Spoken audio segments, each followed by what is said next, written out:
सोचो जरा, एक ब्रांड जो ऑलमोस्ट खत्म हो चुका है, फैक्ट्री बंद होने वाली है, लोग बोल रहे हैं बस हो गया, खत्म। और फिर धीरे से एक थंब सुनाई देता है, एक थंब जो 70 साल पुराना है, एक थंब जो कभी रुक गया था, एक थंब जो आज भी सड़कों पे गूंजता है।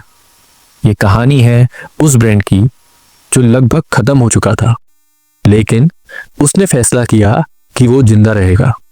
रॉयल एनफील्ड आज लगभग 10 लाख बाइक साल में बेचता है, 1 मिलियन को छू रहा है। सवाल सिर्फ एक है, एक ऑलमोस्ट खत्म हो चुका ब्रांड कैसे इतना बड़ा बन गया? चलो शुरू से शुरू करते हैं। पहले तो ये ब्रांड ब्रिटिश था। 1901 में इंग्लैंड के रेडिच में पैदा हुआ एनफील्ड साइकिल कंपनी। 1901 से पहले ये कंपनी ब्रिटिश आर्मी को राइफल बना के देती थी। गेट पे लिखा था मेड लाइक अ गन। फिर जब बाइक बनाई, टैगलाइन नहीं बदला। 1955 में मद्रास, अब चेन्नई के पास एक छोटी सी असेंबली लाइन खुली। शुरुआत में सारे पार्ट्स इंग्लैंड से आते थे, फिर धीरे धीरे इंडिया में बनाने लगे। बुलेट इंडिया की सड़कों पे राजा बन के चलने लगी। फिर आया 80s 90s का जमाना, मार्केट बदल गया। हीरो होंडा आया, 100 सीसी, 80 किलोमीटर पर लीटर, जीरो टेंशन, वाइफ बच्चे बैठ के निकल जाओ कहीं भी। बजाज ले आया अपना फेमस स्कूटर। जापानीज ने रिलायबिलिटी का झंडा गाड़ दिया। और रॉयल एनफील्ड 500 सीसी का इंजन, 25 किलोमीटर पर लीटर, हर 3 महीने में चेन टाइट करवाओ, हर हफ्ते ऑयल लीक, कॉर्नर पे गिरने का फुल चांस। लोग बोलने लगे भाई ये बाइक नहीं म्यूजियम पीस है। सेल्स गिरते गई। फैक्ट्री के अंदर लोग अपने अपने लॉकर खाली करने लगे। इन्वेस्टर्स बोलने लगे नॉस्टैल्जिया अच्छा है, लेकिन बिजनेस नहीं चलता इससे। मार्केट का फुल बिलीफ था 2 व्हीलर लाइट, सस्ता और फ्यूल एफिशिएंट होना चाहिए ताकि करोड़ों बाइक्स बिक सकें। Royal Enfield heavy, thirsty, impractical यानी टोटली अपोजिट था। सबने उसकी ब्रांड वैल्यू को 0 लिख दिया। पर यह गलती थी, बहुत बड़ी गलती थी, क्योंकि वो थंब सिर्फ इंजन की आवाज नहीं थी, वो दिल की आवाज थी। 1990s के एंड तक साल भर में सिर्फ 20 से 30 हजार बाइक्स बिकती थी। लॉस पे लॉस। फैक्ट्री के बाहर बहस लगी थी, कितने दिन और चलेगी?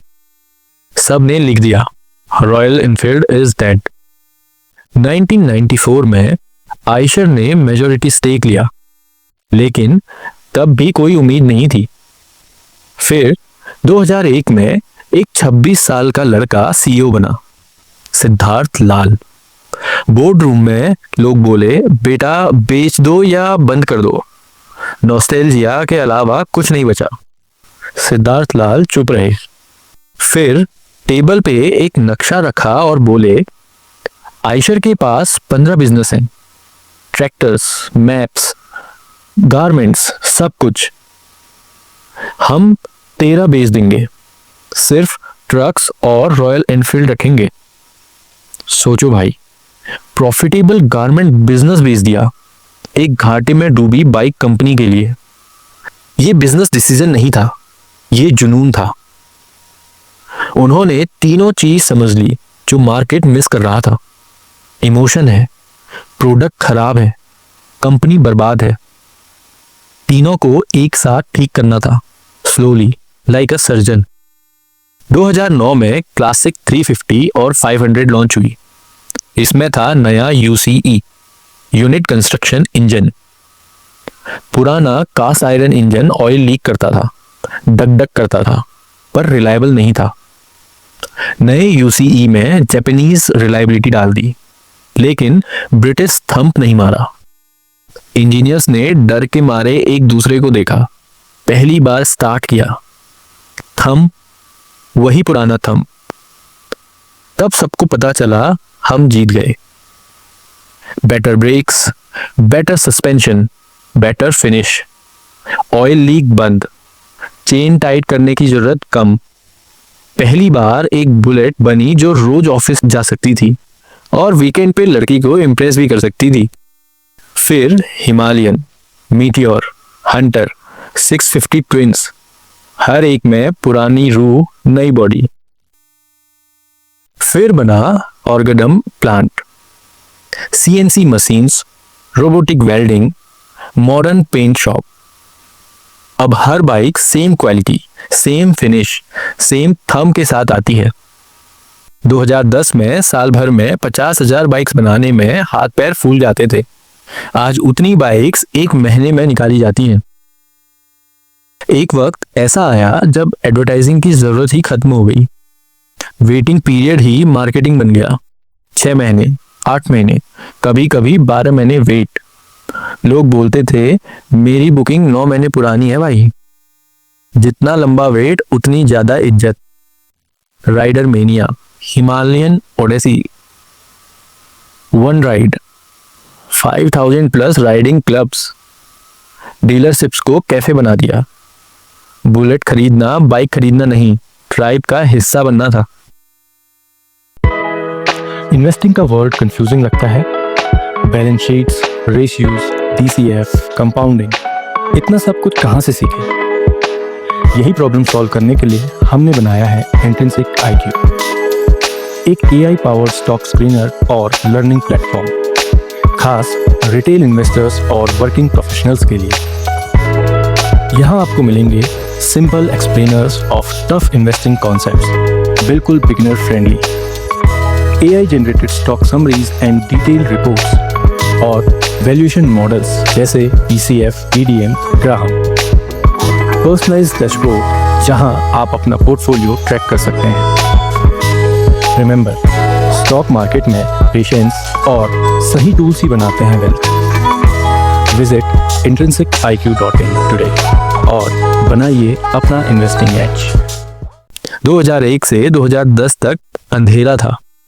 सेल्स गिरते बढ़ते रहे, लोग बोलते रहे अब तो गए हो, लेकिन सिद्धार्थ लाल ने पेशेंस नहीं छोड़ा।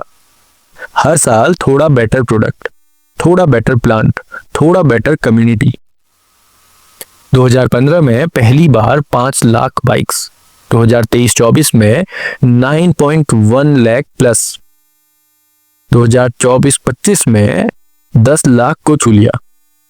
आज रॉयल एनफील्ड इंडिया का नंबर 1 प्रीमियम मोटरसाइकिल ब्रांड बना हुआ है। 650 ट्विंस यूरोप, अमेरिका में धूम मचा रहे हैं। हिमालयन एडवेंचर सेगमेंट में राजा बना हुआ है। एक्सपोर्ट्स 100+ कंट्रीज को जा रहे हैं। EV भी बना रहे हैं। फ्लाइंग फ्ली आ रहा है। इस कहानी से 4 बड़ी बातें सीखने को मिलती हैं। ब्रांड एक रियल एसेट है जब उसमें इमोशन हो। नॉस्टैल्जिया को कैश फ्लो में बदल सकते हो। टर्न अराउंड 2 क्वार्टर का नहीं, 15 साल का गेम होता है। मैन्युफैक्चरिंग बोरिंग लगता है, लेकिन वही मोड बनाता है। कम्युनिटी बिल्डिंग मार्केटिंग के करोड़ के बजट से बेहतर है। लोग खुद आपका मार्केटिंग कर देंगे। अगली बार जब सड़क पर एक बुलेट गुजरे और वो थंब तुम्हारे सीने में लगे, याद रखना वो सिर्फ इंजन की आवाज नहीं है, वो आवाज है एक लड़के की जिसने सब कुछ दांव पे लगा दिया। वो आवाज है इंजीनियर्स की जिन्होंने थंब को बचा लिया। वो आवाज है लाखों राइडर्स की जिन्होंने वेट किया, टैटू बनवाया, ट्राइब ज्वाइन किया। रॉयल एनफील्ड ने प्रूव कर दिया, ट्रेंड के पीछे मत भागो, अपनी लेगेसी पकड़ के रखो, क्योंकि फैशन बदल सकता है लेकिन क्लास परमानेंट होती है। Thumb on. एक थंब ने ब्रांड बचा लिया, अब एक सब्सक्राइब से हमें बचा लो। बेल दबा दो, वरना बुलेट की तरफ वेट करना पड़ेगा नेक्स्ट एपिसोड के लिए।